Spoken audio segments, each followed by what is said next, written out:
Salut à tous et bienvenue dans ce nouvel épisode dans lequel nous allons parler des actions que je vais acheter ou étudier en bourse en août 2024.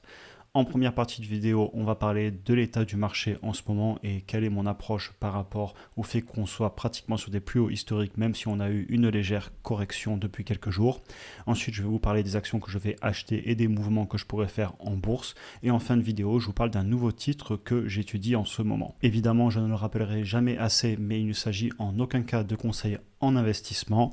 Je vous partage mes chiffres et ma vision sur les entreprises et à vous de mener vos propres analyses. C'est comme ça que l'on apprend et que l'on progresse. Formez-vous parce qu'au final, c'est votre argent. Je ne le répéterai jamais assez. Comme on en a déjà parlé, j'ai plus de difficultés depuis quelques mois à trouver des entreprises qui m'intéressent à un prix que je vise par rapport à l'année dernière où on avait massivement acheté sur la chaîne.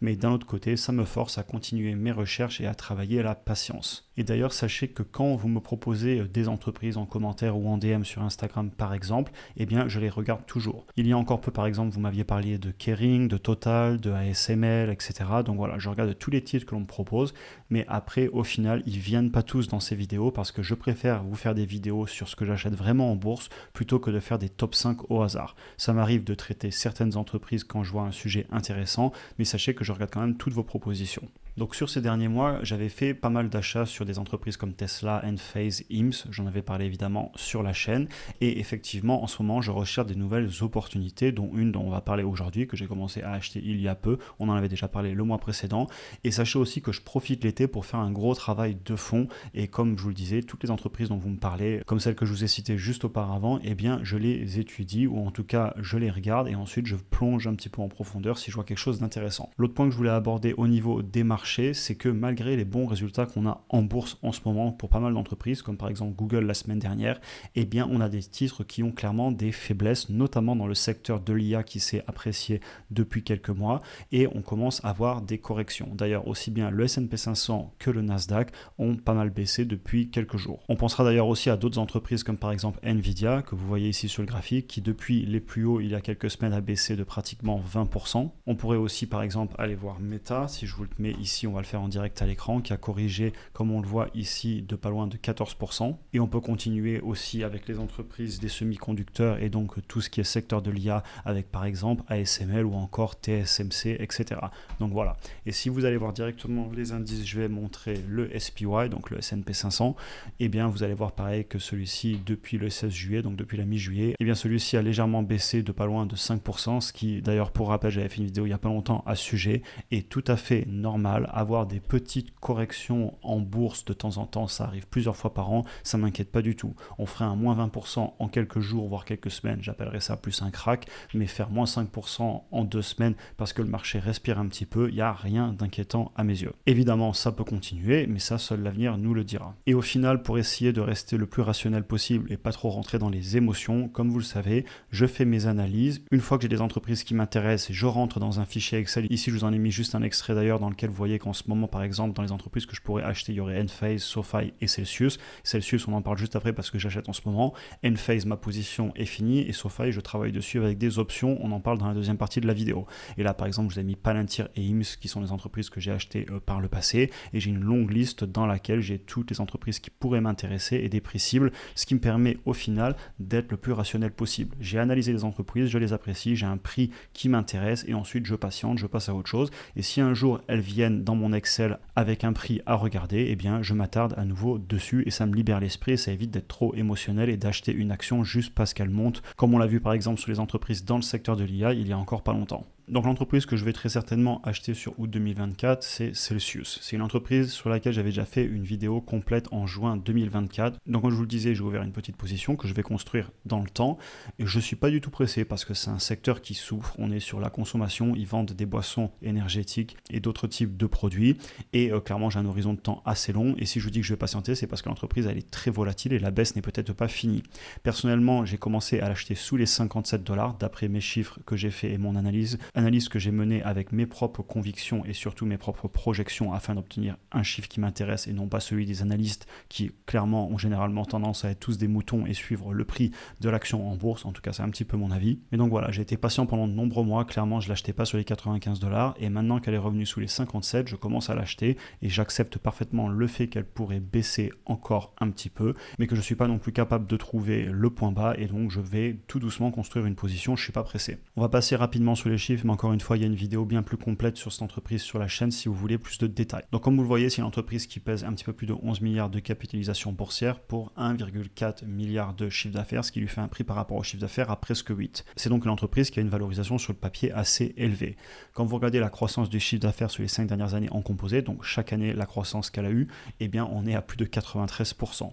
Et clairement, je ne pense pas qu'on va continuer à avoir une telle croissance. Et d'ailleurs, dans mes chiffres, je suis beaucoup plus conservateur. Je ne pense pas qu'on puisse maintenir une telle croissance sur des décennies. Ce qui en fait d'ailleurs une entreprise assez complexe à analyser. Parce que si on regarde juste les indicateurs financiers et notamment les ratios de prix ici, eh bien, on se dit que l'entreprise est extrêmement valorisée. Avec un PER à plus de 52, un PER futur, donc dans un an, d'après les chiffres des analystes, à presque 35, un prix par rapport au flux de trésorerie disponible à pratiquement 42. Donc sur le papier, l'entreprise clairement elle est chère, mais personnellement je pense que des indicateurs ne suffisent pas du tout à analyser ce type d'entreprise. Le dernier point que je mentionnerai, c'est que c'est une entreprise qui restera assez raisonnable d'un point de vue de sa taille dans mon portefeuille, parce que je vois beaucoup de potentiel à la hausse, mais je vois aussi plus de volatilité et de risques possibles que sur des entreprises qui seraient plus matures. On est pour moi clairement au début de la courbe en S, voire légèrement au milieu, mais on n'est pas du tout sur une entreprise mature, ce qui fait que je vois clairement un risque asymétrique à la hausse, mais vu qu'on a aussi plus de risques et de volatilité, je vais rester raisonnable et ça n'ira jamais peser plus que quelques pourcents de mon portefeuille. On va maintenant passer aux options que j'utilise en ce moment pour faire travailler mon cash, sachant que j'ai du cash de côté pour plusieurs raisons. J'en avais déjà parlé dans d'autres vidéos, mais j'ai des projets déjà en dehors de la bourse, aussi bien en immobilier que des projets professionnels.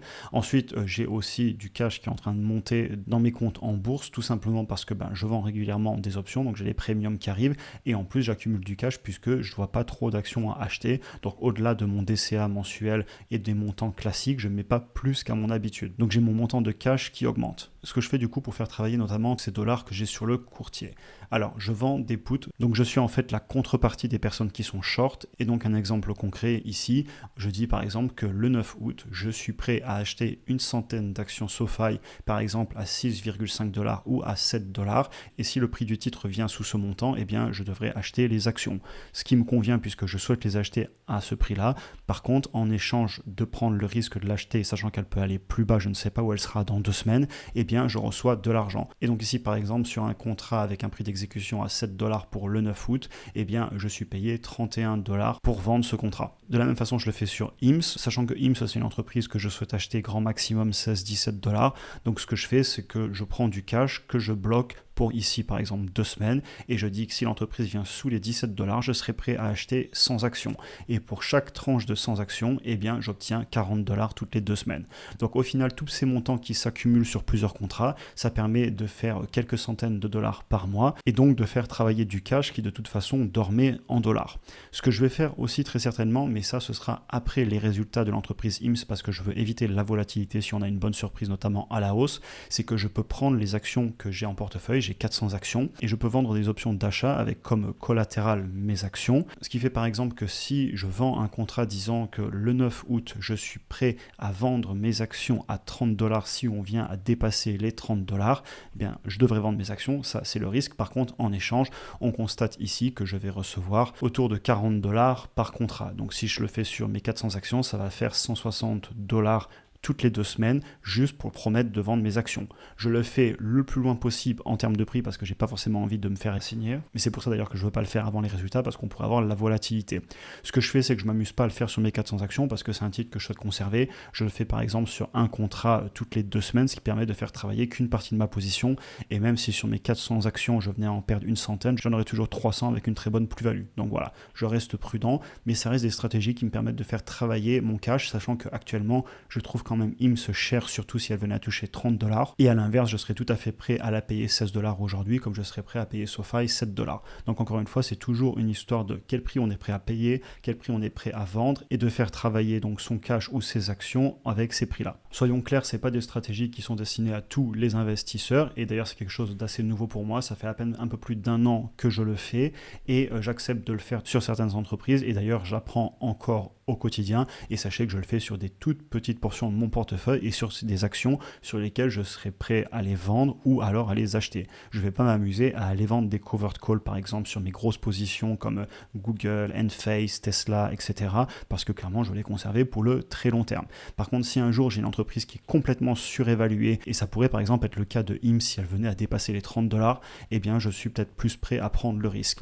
Et aussi ce que je tenais à vous dire, c'est que je vous en parle parce que j'ai toujours voulu vous tenir au courant d'un point de vue de mes achats, de mes ventes. Cependant, clairement, ce n'est pas forcément destiné à tous les investisseurs, mais encore une fois, ça a toujours été la stratégie de la chaîne de vous partager le parcours, et ça me permettra aussi dans le futur de montrer que c'était tout à fait possible en prenant simplement l'argent gagné avec ses salaires, en faisant de l'immobilier, etc., que d'investir en bourse. Et d'ailleurs, ça c'est vrai que j'en parle rarement sur la chaîne, mais la dernière fois on m'en parlait en DM, et tout l'argent qui est parti en bourse ne vient pas de la chaîne YouTube, ne vient pas des programmes, etc. Ça c'est de l'argent que j'utilise pour d'autres choses, comme de l'immobilier, etc. Mais j'ai toujours tenu à ce que cette partie bourse soit alimentée seulement par le fait que je gère mes finances personnelles, que je fasse de l'immobilier, que j'ai du cash flow de par mon travail, et je vous montrais que c'est tout à fait possible. Et d'ailleurs, avant même la chaîne YouTube, j'avais passé les 6 chiffres, et je l'ai fait tout simplement avec le travail et l'immobilier. Bref, je me perds encore dans des tangentes pour changer. J'ai l'impression qu'en ce moment, ça m'arrive tout le temps, mais bon, c'est pas grave, on dira parce que c'est les vacances, c'est l'été, on est plus cool sur la chaîne. Prochaine position dont je voulais vous parler, et c'est aussi un petit peu pour avoir votre avis. Peut-être que vous le savez, j'en parle rarement sur la chaîne, mais je suis exposé aux crypto-actifs depuis des années. J'avais commencé d'ailleurs pendant la pandémie en commandant un ledger, et j'avais eu mes premières cryptos globalement autour de mars, avril, mai 2020.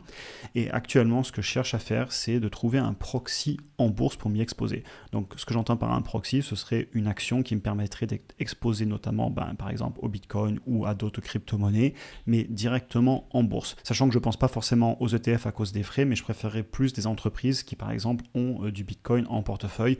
Et là, de suite, on pense à MicroStrategy, qui est très connu. Je suis en train d'étudier l'entreprise en ce moment, savoir ce qu'elle fait avec le Bitcoin. Je sais qu'il lève de la dette pour en acheter, ce qui fait qu'on a de l'effet de levier en interne dans l'entreprise. Et donc, on a un coefficient multiplicateur par rapport au cours du Bitcoin. Donc voilà, n'hésitez pas à m'en parler si vous auriez des idées d'entreprise qui pourraient m'intéresser. Notamment, par exemple, j'ai déjà regardé aussi les mineurs. Ça pourrait être aussi une piste à explorer. Et sachez que je le fais aussi pour plusieurs raisons. Déjà, la facilité d'achat. Aussi pour pouvoir, pourquoi pas un jour, faire des options sur ces entreprises.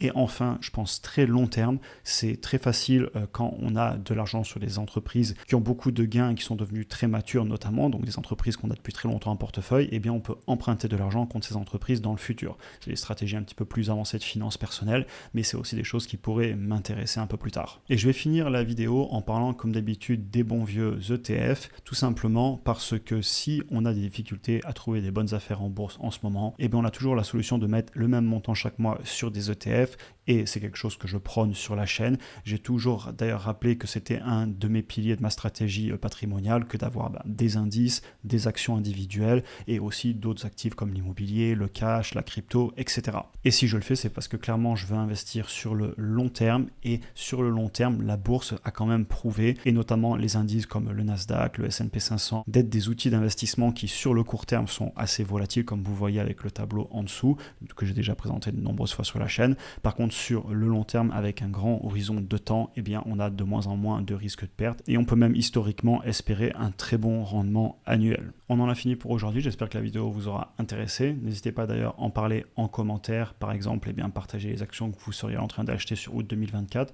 comme ça toute la communauté pourra en profiter. Vous pouvez aussi venir en parler sur le Discord ou en DM sur Instagram si vous voulez me contacter directement. Aussi, si vous souhaitez aller plus loin, comme d'habitude, vous avez des liens en description avec du contenu disponible aussi bien pour les débutants que pour approfondir vos connaissances en vous formant, et si vous voulez un accompagnement un petit peu plus poussé. Vous pouvez aussi cliquer ici pour regarder une autre vidéo. Je vous souhaite une excellente journée et à très bientôt pour un prochain épisode.